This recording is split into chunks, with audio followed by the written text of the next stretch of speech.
আমাদের আজকের আলোচনার বিষয় ধ্বনি। আগের ক্লাসে আলোচনা করেছি ধ্বনি এবং বর্ণ কাকে বলে। আজকে আমরা ধ্বনির দিক থেকে স্বরধ্বনি সম্পর্কে জানব এবং স্বরধ্বনিকে কেন্দ্র করে স্বরবর্ণকে জানব। আমরা জেনেছি মানুষের বাকযন্ত্রের সাহায্যে উচ্চারিত আওয়াজকে ধ্বনি বলে, অর্থাৎ উচ্চারিত আওয়াজকে ধ্বনি বলে আর ধ্বনির লিখিত রূপকে বর্ণ বলে। ধ্বনিকে দুই ভাগে ভাগ করা হয়ে থাকে, স্বরধ্বনি, ব্যঞ্জন ধ্বনি। তাহলে একইভাবে স্বরধ্বনির লিখিত রূপকে স্বরবর্ণ এবং ব্যঞ্জন ধ্বনির লিখিত রূপকে ব্যঞ্জন বর্ণ বলে। আমরা আজকে জানব স্বরধ্বনি কাকে বলে, স্বরধ্বনির শ্রেণী বিভাগগুলি সম্পর্কে। স্বরধ্বনি আলোচনা করতে গিয়ে প্রথমেই মনে রাখতে হবে এখানে স্বরের একটি গুরুত্বপূর্ণ ভূমিকা রয়েছে। যেমন আমরা যদি অ উচ্চারণ করি কিংবা আ উচ্চারণ করি তাহলে এখানে স্বর একটি গুরুত্বপূর্ণ ভূমিকা পালন করে। সেই দিক থেকে আমরা নির্দিষ্ট সংজ্ঞা হিসাবে বলতে পারি যে ধ্বনি উচ্চারণের সময় শ্বাসবায়ু মুখ বিবরে বাধাপ্রাপ্ত হয় না। তাহলে কি হয় না? মুখ বিবরে বাধাপ্রাপ্ত হয়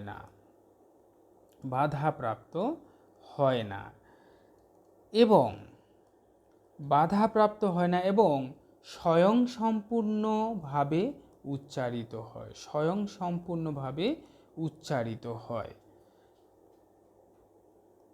এবং অন্য ধ্বনি উচ্চারণে সাহায্য করে। সেই ধ্বনিগুলোকেই বলা হয় স্বরধ্বনি।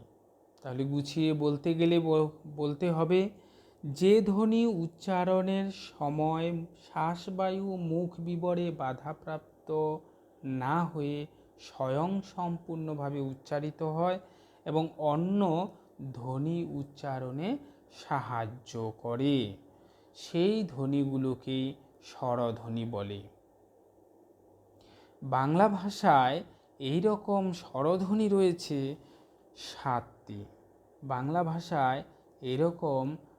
রয়েছে 7টি। এই ধ্বনিগুলোকে মৌলিক ধ্বনি বলা হয়ে থাকে, এই মৌলিক স্বরধ্বনি বলা হয়ে থাকে।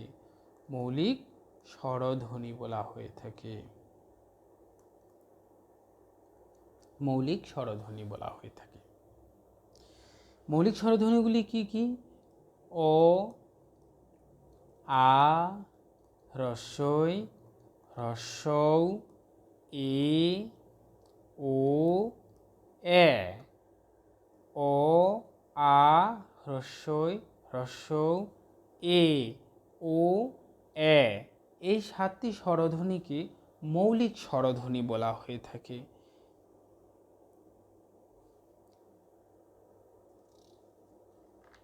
এই মৌলিক স্বরধ্বনিগুলো সম্পর্কে আমরা জানব। তার আগে জেনে নিই স্বরধ্বনিকে পরিমাণগত বা মাত্রাগত দিক থেকে দুভাগে ভাগ করা হয়।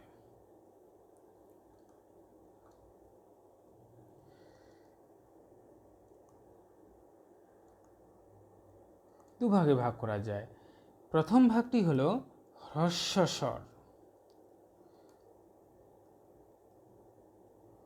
নামের মধ্যে দিয়ে বোঝা যাচ্ছে হ্রস্ব মানে কম, অর্থাৎ যে স্বরধ্বনিগুলো উচ্চারণের সময় অল্প শ্বাসবায়ুর প্রয়োজন হয়, অর্থাৎ যে স্বরধ্বনি অল্প সময়ের বা কম সময়ে উচ্চারিত হয় সেগুলোকে হ্রস্ব স্বর বলে।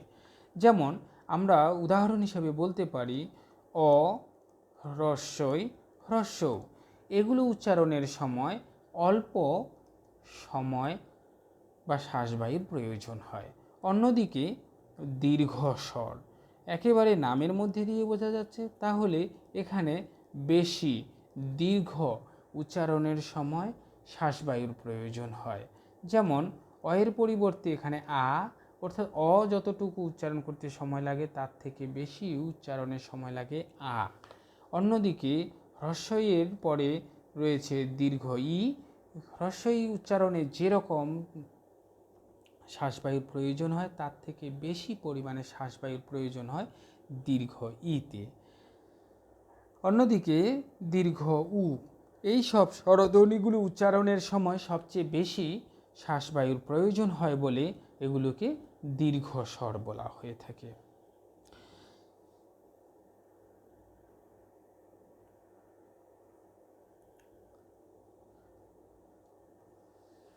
অন্যদিকে আমরা জেনেছি 7টি মৌলিক স্বরধ্বনি।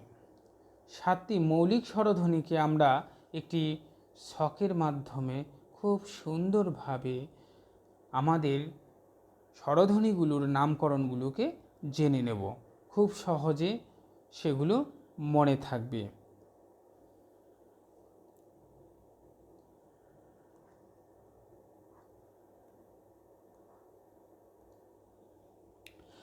প্রথমে আমরা নাম দেব এখানে হ্রস্ব ই, এ, আ। ঠিক তার বিপরীতে নাম দিব হ্রস্ব উ, ও, অ। এই 7টি স্বরধ্বনি বাংলা ভাষায় মৌলিক স্বরধ্বনি নামে পরিচিত। আমরা গুণগত দিক থেকে এই 7টি স্বরধ্বনির নামকরণ করব। প্রথমে আমরা নামকরণ করছি গুণগত দিক থেকে। গুণগত দিক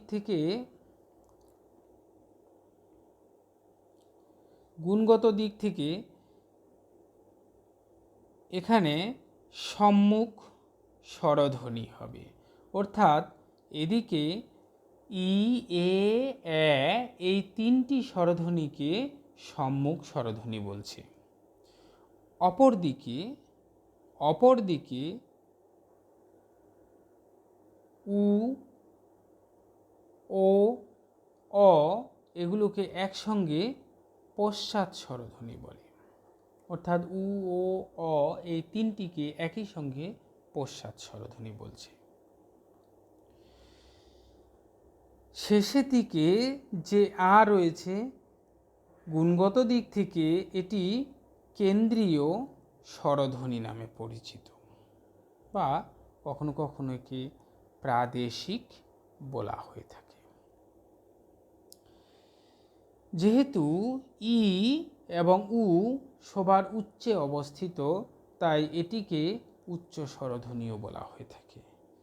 অন্যদিকে শেষের দিকে আ একেবারে নিচে রয়েছে বলে একে নিম্ন স্বরধ্বনিও বলা হয়ে থাকে। নিম্ন স্বরধ্বনি বলা হয়ে থাকে। তাহলে উচ্চ অংশে এ রয়েছে, নিম্ন অংশের দিকে আ রয়েছে, সেই দিক থেকে এ এবং ওকে উচ্চ মধ্য বলা হচ্ছে। তার নিচে নিম্ন এবং উচ্চের মাঝখানে রয়েছে বলে একে নিম্ন মধ্য বলা হচ্ছে। তাহলে আমরা গুণগত দিক থেকে নাম পেলাম ই, এ, এই 3টি স্বরধ্বনিকে সম্মুখ স্বরধ্বনি বলে। অপরদিকে উ, ও, অ এই 3টি স্বরধ্বনিকে পশ্চাৎ স্বরধ্বনি বলে।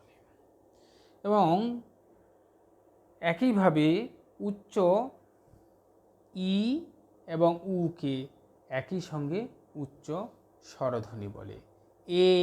একে উচ্চ মধ্য স্বরধ্বনি বলে,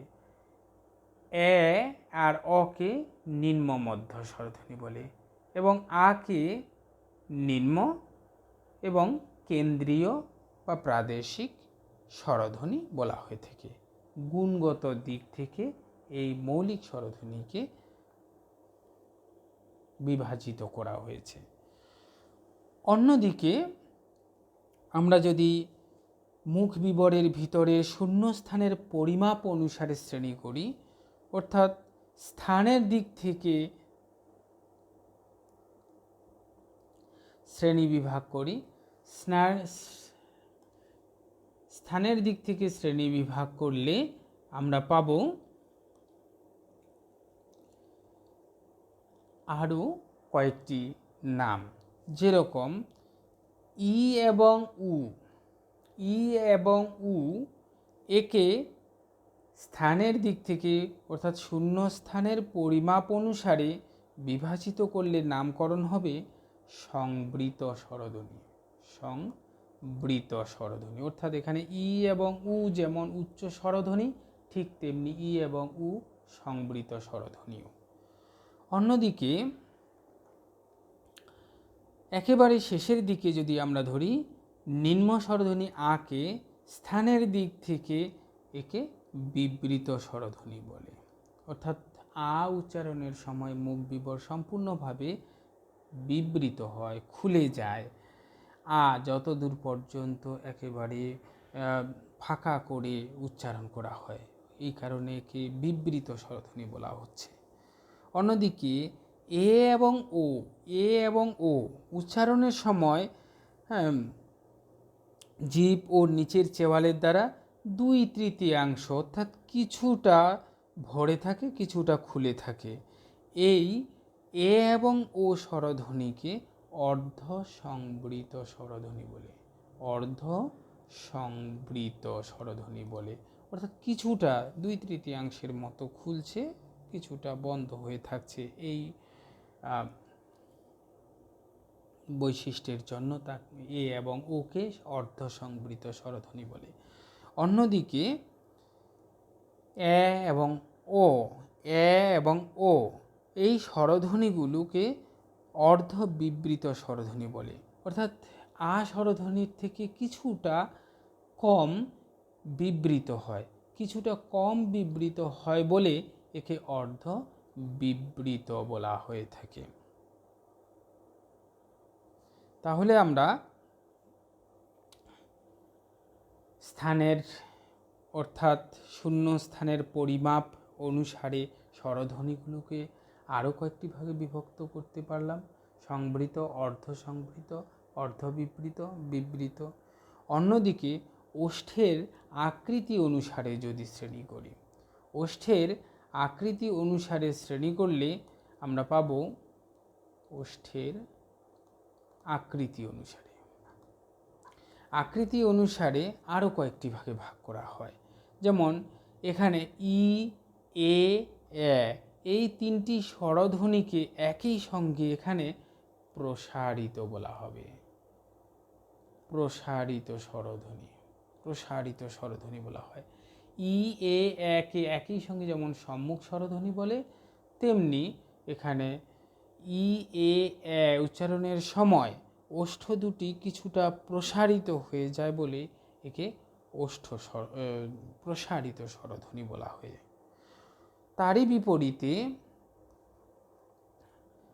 উ, ও, অ এই স্বরধ্বনিগুলো উচ্চারণের সময় ওষ্ঠ দুটি কিছুটা গোলাকৃতি বা কুঞ্চিত হয়ে থাকে, কুঞ্চন হয়। এই কারণে উ, ও, অকে কুঞ্চিত স্বরধ্বনি বলে। একে কুঞ্চিত স্বরধ্বনি বলা হয়। ওকে। অন্যদিকে আজ স্বরধ্বনিটি অর্থাৎ আ উচ্চারণের সময় ওষ্ঠ একেবারেই প্রসারিত হয় না, কুঞ্চিতও হয় না, স্বাভাবিক অবস্থায় থাকে বলে একে কেন্দ্রীয় স্বরধ্বনি বলা হচ্ছে, কিংবা প্রাদেশিক স্বরধ্বনি বলা হয়ে থাকে। বাংলা ভাষায় এই 7টি মৌলিক স্বরধ্বনি নানাভাবে উচ্চারিত হয়ে থাকে। ভাষা বিজ্ঞানীদের মতে ধ্বনি উচ্চারণের সময়, কথোপকথনের সময় এই 7টি স্বরধ্বনি মুখ্য ভূমিকা পালন করে থাকে। অন্যদিকে মৌলিক স্বরধ্বনির বিপরীতে আমরা বাংলা ভাষার স্বরধ্বনিকে যৌগিক স্বরধ্বনি হিসেবেও বিভাজন করে থাকি। যৌগিক স্বরধ্বনি বলতে বোঝায়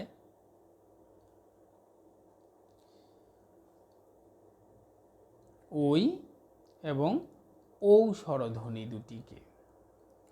ওই স্বরধ্বনিটি যুক্ত হয়ে আছে ও যোগ হ্রস্বই এবং ঔ স্বরধ্বনিটি যুক্ত হয়েছে ও যোগ হ্রস্ব উ। তাহলে এর থেকেই বোঝা যাচ্ছে যে স্বরধ্বনি একাধিক মৌলিক স্বরধ্বনির সমবায়ে গঠিত। অন্যদিকে বলা যায় যে স্বরধ্বনিটি দুই বা ততোধিক ধ্বনির সমন্বয়ে গঠিত হয় তাকে যৌগিক স্বরধ্বনি বলে। এই যৌগিক স্বরধ্বনিকে সন্ধিক্ষর, সন্ধক্ষর এবং সংযুক্ত বা দ্বিস্বরও বলা হয়ে থাকে। এই দুটি স্বরধ্বনি, যৌগিক স্বরধ্বনি ছাড়াও আরও অনেকে 27টি স্বরধ্বনির কথা, যৌগিক স্বরধ্বনির কথা উল্লেখ করেছেন।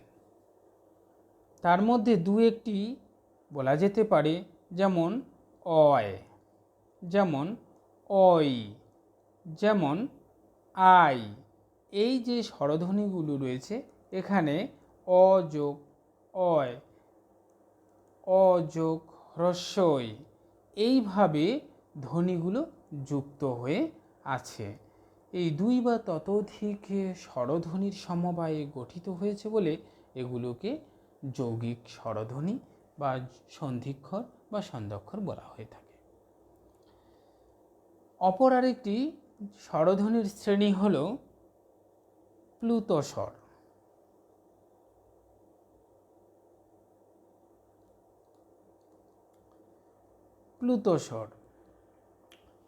প্লুত স্বর বলতে বোঝায় যে স্বরধ্বনিটি ডাকার সময় বা গানের সময় বা কান্নার সময় টেনে টেনে উচ্চারণ করা হয়, সেই স্বরধ্বনিকেই প্লুত স্বর বলা হয়।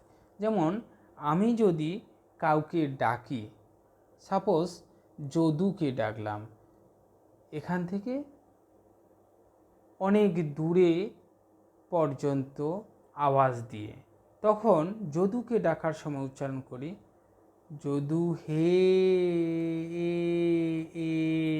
এইভাবে ডাকের সময় টেনে উচ্চারণ করছি যে স্বরধ্বনিটা। কিংবা কান্নার সময় এই যে ধ্বনিটাকে উচ্চারণ করা হচ্ছে, এই টেনে টেনে যে ধ্বনিকে উচ্চারণ করা হয় সেই ধ্বনিকে বলা হয় প্লুত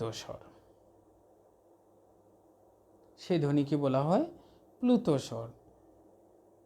তেমনি আরও এক ধরনের স্বরকে পাওয়া যায়, যে স্বরে উচ্চারণের সময় মুখ বিবরের থেকে নাকের বেশি ব্যবহার করা হয়ে থাকে বা নাসিকাপথ দিয়ে উচ্চারণ করার একটি ঝোঁক দেখা যেতে থাকে। যেমন আমরা যদি ম্যাও ম্যাও বলতে থাকি, তাহলে এখানে ম যোগ অ্যাও রয়েছে, এখানে এর সঙ্গে চন্দ্রবিন্দু যুক্ত হয়ে আছে। তাহলে আমরা বলবো যে স্বরধ্বনির উচ্চারণের সময় শ্বাসনালী শুধু মুখ দিয়ে বের না হয়ে নাসিকাপথ দিয়েও বের হয়, সেই স্বরধ্বনিকে অনুনাসিক বা সানুনাসিক স্বরধ্বনি বলে। তাহলে এই ধরনের স্বরধ্বনিগুলোকে অনুনাসিক স্বরধ্বনি বলা হয়ে থাকে। অর্থাৎ মুখ দিয়ে শুধু উচ্চারণ না করে নাসিকার সাহায্যেও যে স্বরধ্বনিগুলোকে উচ্চারণ করা হয়ে থাকে সেই স্বরধ্বনিগুলোকে বলা হয় অনুনাসিক বা সানুনাসিক স্বরধ্বনি। আশা করি স্বরধ্বনি বিষয়টি ক্লিয়ার হয়েছে। আজকে এই পর্যন্তই। ধন্যবাদ সবাইকে।